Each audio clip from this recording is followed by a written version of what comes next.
반갑습니다. 에이펙트 주주 여러분들, 저는 데이업의 반도체 멘토 류민입니다. 일단은 에이펙트에 궁금한 사항들이 있어서 IR팀에 전화를 해서 좀 확인을 했었고요. 어제하고 오늘 양봉 캔들이 나오고 있죠. 오늘 비록 개파락으로 시작을 하고 있지만은 양봉 캔들이 나오는 것으로 봐서는 어느 정도 기대감이 조금 계속해서 반영이 되고 있는 것으로 보여서 좀 물어보았고요. 그리고 일단은 글로벌적인 하방 압력이 좀 오늘 있을 것으로 예상되었는데 생각보다 많이 빠지진 않고 있습니다. 그래도 주의를 좀 해야 되지 않나, 좀 그 부분 관련해서 좀 말씀드려 볼게요. 자, 우선은 글로벌 하방 압력부터 먼저 말씀을 드리면은 24년도 6월달 기준으로 지금 2분기 실적이 나왔는데, 보시다시피 TSMC의 단기 순이익 상승을 보게 되면 별로 상승을 하지 못했어요. 1.3달러에서 주당 1.3달러에서 1.5달러도 못 미치는 상승률이 나왔죠. 아무래도 지금 이런 부분들이랑 또 IBM 실적도 나왔는데 AI 반도체 쪽에 관련되어 있는 하드웨어 쪽에 관련되어 있는 업체들이죠. 그런데 상승률이 그렇게 크지가 않다. 뭐 23년도에 업황이 좋지 않았던 거에 비해서도 큰 폭으로 상승하지 못하고 있는 부분, 컨센보다는 상회하지만 뭐 큰 폭으로 상승을 해줘야 되는데 그렇지 못하고 있는 상황 때문에 계속해서 이제 좀 실망 매물이 좀 나오고 있죠. 자, 그렇다 보니 어제 SMH 지수, 세미컨덕터 ETF도 이제 좀 주의해서 보시라고 말씀 항상 드리고 있죠. 보시다시피 지금 이평선이 없어서 이평선을 좀 추가해서 말씀드려 볼게요. 제가 지난 영상에서 말씀드렸는지 모르겠는데 일단은 60일선을 통과하고 갭이 떨어질 것 같다라고 말씀드렸었는데 그렇게 지금 가고 있습니다. 60일선을 또 뚫고 하향 돌파해서 지금 120일선까지 지금 가고 있는 상황입니다. 여하튼 간에 반도체 업종에 대한 어떤 강력한 그 밸류에이션 재조정이 이루어지고 있다라고 봤을 때 지금 국장에도 여러 뭐 반도체 업종들 전반적으로 이제 밸류에이션 조정이 이루어질 거다라고 예측해 볼 수가 있는 거고, 그렇기 때문에 또 전날에 미장을 또 참고해 보셔야 되고, 전날에 이 새벽 6시에 끝나죠. 새벽 6시에 장이 마감되는 그 시점에 이제 아침에 본인들께서 이제 일어나시면은 바로 이제 미장 확인하시면은 도움이 되죠. 이런 식으로 보시면은 오늘 개파락 하겠구나를 미리 알 수 있습니다. 여하튼 간에 이렇게 세미컨덕터 ETF가 떨어졌다라고 이제 떨어진 것의 이유는 아무래도 아까 보셨다시피 TSMC라든지 이제 뭐 IBM 이런 이제 AI 반도체 하드웨어 쪽에 관련되어 있는 업체들의 실적이 그렇게 개선되지 못하고 있는 부분들이 반영이 되고 있는 것으로 보입니다. 자, 그러면은 이 에이펙트랑은 또 어떤 관련이 있는지 말씀을 드려야 되겠죠. 자, 우선 결론적으로 말씀을 드리면 에이펙트는 AI 반도체와 관련이 전혀 없습니다. 전혀 없는데 24년 초반부터 이렇게 상승했던 이유는 AI 반도체와 관련이 있을 거다라는 어떤 기대감 때문에 온디바이스 AI 그 LPDDR 관련해서 LPDDR2를 후공정했었죠.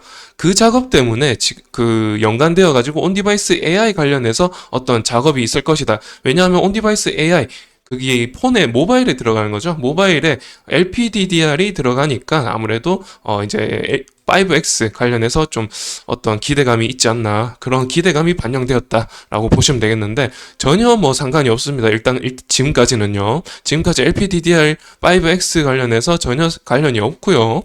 그래서 좀 행보하다가 그 방향성을 좀 여기서 좀 방향성을 가진 것 같죠.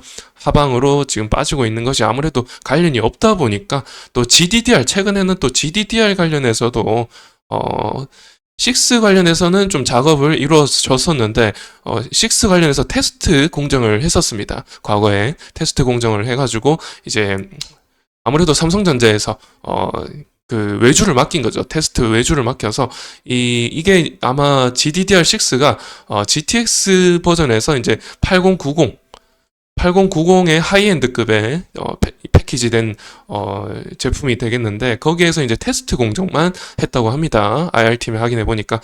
그래서 테스트 공정 관련되어 있으니까 그 부분 이제 6, 7 이제 7 나오죠. 7에도 관련이 되겠지라는 어떤 기대감도 반영이 되었고요. 그런데 그 부분 빠진 이유는 또 관련이 아직까지 없기 때문에 실체가 없기 때문에 좀 빠졌다라고 보시면 되겠고, 그리고 이제 지금 양봉 나오는 이 캔들의 의미는 아무래도 이제 좀 삼성전자가 이 메모리 산업이 그 글로벌 1위잖아요. 그런데 지금 이 하이닉스라든지 마이크론이라든지 이 두 업체가 지금 3E, HBM3E 관련으로 지금 전환하고 있단 말이죠. 라인 자체를요. 거의 하이닉스 같은 경우는 90%를 3E로 공정 라인을 전환하고 있고, 마이크론 같은 경우도 뭐 3E에 집중하고 있는 상황에서, 그렇다면은 레거시 제품인 이 DDR5, 이 개인량 많죠.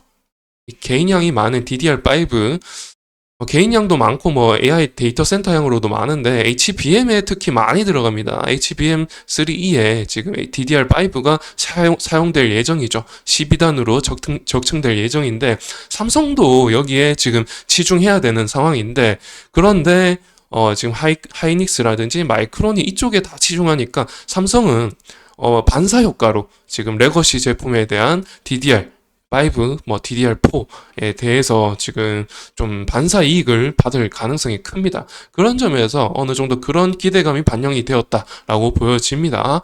그런 부분도 IR팀을 통해서 좀 확인되었고요. DDR5 관련해서 이제 MCP라고 하죠. 멀티칩 패키지. 그러니까 DDR5 멀티칩을 해가지고 그 성능을 올리는 그런 이제 패키지 방식으로 DDR5 패키지하고 테스트하는 그 후공정을 맡고 있습니다. 레거시 제품으로.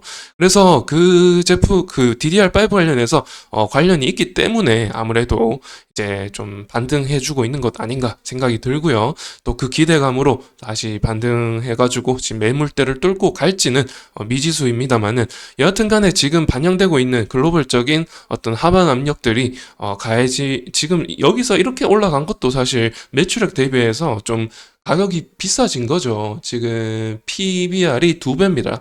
PBR이 2배고, 가격이 이렇게 올라갔던 것이 애초에 반영이 되었기 때문에, 여러 가지 이유로 반영이 되었죠. 온디바이스 AI라든지 DDR이라든지 여러 가지 이유로 반영이 되었기 때문에 DDR5만 관련되어 있어서는 조금 크게 상승해주긴 좀 힘들지 않나 생각이 들기 때문에, 아무래도 밸류에이션 지금 글로벌적으로 재평가가 재조정이 이루어지고 있는 상황 속에서 얼마나 상승해줄지는 사실 미지수이긴 합니다. 그런 부분들을 좀 조심하셔가지고 매출액 실적 대비해서 얼마나 실적이 올라가는지에 대비해서 좀 주가 반영이 필요하지 않나라는 생각을 해봅니다. 그러면 앞으로 이제 2분기 실적도 나오고 3분기 실적도 좀 기대해보고, 그러면서 이제 실적 관련해서 또 새로운 영상으로 찾아뵙도록 하고요.